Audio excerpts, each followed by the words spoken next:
cup of coffee. Wanted to go back and follow up with the UFO report that Senator Marco Rubio had alluded to. And so did do a little bit of research into that. And so the following are excerpts that have been taken from interviews by journalists. I will have links to the full article and interview in the description box. One that had the transcript, I don't know who transcribed that, but I did clean up what was said so that it was it was understandable, because like I said, I don't even understand what has happened to the English language at this point in time. Anyhow, there was an article that appeared in PC Magazine by reporter Stephanie Mlot, M-L-O-T, on July 27th of 2020, and they had stated that Senator Marco Rubio had wanted to crowdsource information on unidentified aerial phenomenon at U.S. military bases. So instead of UFO, I guess there are so many stigmas attached to that they've come up with another phrase for UFOs. They've come up with a lot of phrases lately. Anyhow, Rubio, who was then chairman of the Select Committee on Intelligence, he is no longer, he is recognized, but he's no longer the chairman, campaigned for the unclassified release of findings, including a detailed analysis of intelligence and FBI data, as well as potential threats by unidentified aerial phenomenon. The New York Times revealed that the Pentagon, despite its claims of disbanding a once covert program to investigate UFOs, the effort was ongoing within the Office of Naval Intelligence. Gee, imagine that the Pentagon said that they wasn't doing something they was actually doing. July 2020 committee report that outlined the National Intelligence Agency spending included a section on advanced aerial threats.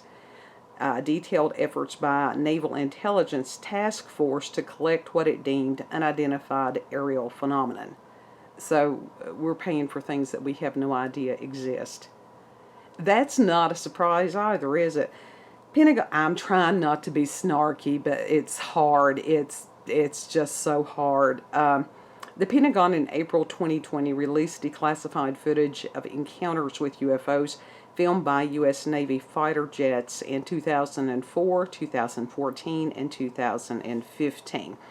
And this was part of what I had heard the other day that sent me down this rabbit hole. And this was from Fox Business. And on March 24th, 2021, Fox Business host Martina, oh my God, I'm going to try this, Bartiromo. It's a beautiful name. It's just something that somebody from Southwest Virginia shouldn't even attempt.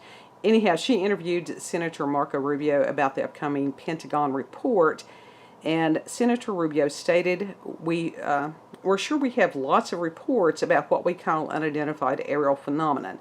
There are a lot more sightings that have been made public. Sometimes we wonder whether or not our adversaries have technologies that are a little bit further down the road than we thought or that we realized. Rubio further stated, well, we have things flying over military installations, over military exercises, and other places. We don't know what it is. It isn't ours. It isn't anything that's registered with the FAA, and in many cases exhibits attributes of things. Again, with translations, folks. We've never seen technology, the kinds of technology we haven't seen before. That makes absolutely no sense. Let me try to put this into English. I do believe that the man was trying to say that some of the aircraft are exhibiting attributes that we're not aware of, and that it's technology that we have never been seen before. And like I said, I will put the link to this. I copied and pasted out of what was online. My God, we need to have remedial English classes for journalists. Anyhow, Senator Rubio further stated, does this mean UFOs and aliens and extraterrestrials? We don't have to go so far. It's very simple. There are things flying over national security installations. We don't know who they are. I don't know what is and what isn't ours. We need to find out. yeah, if you don't know whether it's your nation's things in the air or not, this is a senator. This is a senator that doesn't know what's going on. When asked what Senator Rubio thought he would learn from the June 1st Pentagon report, he stated, "I can tell you it's being taken more seriously now than it ever has been. And look, there's a stigma associated with this. When a Navy pilot would report that they saw something, they were told, you need to go see the flight surgeon to check out your head to make sure you're not seeing things. So there's a stigma associated with reporting it, even talking to you about it now. I mean, people are going to say, look at what those people are focused on when the world is falling apart. So there's a stigma associated with it. And that, I think, needs to go away. We don't have any preconceived notions about what this is or isn't. We just need to know that we need to start trying to know. I think the first step is to ask the question. If you don't ask the question, you're not going to begin to get answers. I have lots of questions, not just about UFOs. Anyhow, there are things flying over our military bases that may or may not be from foreign countries. They may or may not be from other dimensions or other star clusters or whatever, and that our elected officials don't have a clue.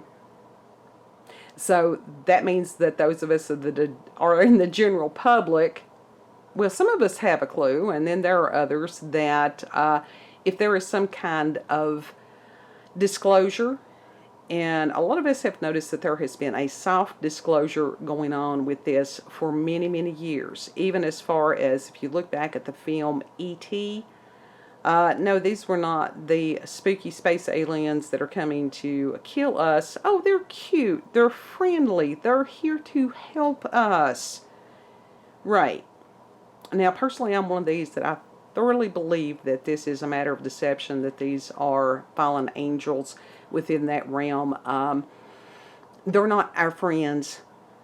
You know, they truly are not our friends. If you look into a lot of the stories of people who have truly had encounters with the Greys or different things like that, which very much coincide with the myths of incubi and succubi. You know, these are not fun, cuddly creatures. These have done horrific experimentations on people. Yeah, I've heard one or two odd encounters where people enjoyed being abducted and probed. Yes, and this new COVID testing, and think of the probing. Don't think that hasn't escaped me, and I bet it's not escaped you either. So this is interesting, the fact that this report is supposed to come out on June, the fact that this senator does not expect it to be there on June. So you've got government that they don't follow the law either. And this quote by Ronald Reagan from years ago, and I have pondered this many times, and Reagan said, "I occasionally think how quickly our differences worldwide would vanish if we were facing an alien threat from outside this world." We don't know that that wasn't some kind of soft disclosure at that point either. I like L.A. Marzulli's response. He said, rebuke first, ask questions later. So go ahead and send me your information, UFO sightings, other kinds of paranormal, supernatural, Bigfoot, skinwalkers, interesting dreams and nightmares. You know, if you've had any kind of prophecies or anything like that, or if you just need somebody to listen to you. They just now trying to destigmatize, and we've been trying to destigmatize for months. We were ahead of the curve, guys. Go ahead and send those things to me at cupofcoffeewithscream@gmail.com. I tried to be nice, because when people butcher the English language, I may stumble and I may bumble, and I'm very much mountain speak. But our language has such a rich culture, and when people misuse it, it bothers me. Our nation has such a rich culture, and when people abuse that, it bothers me too. You all have a beautiful, blessed day.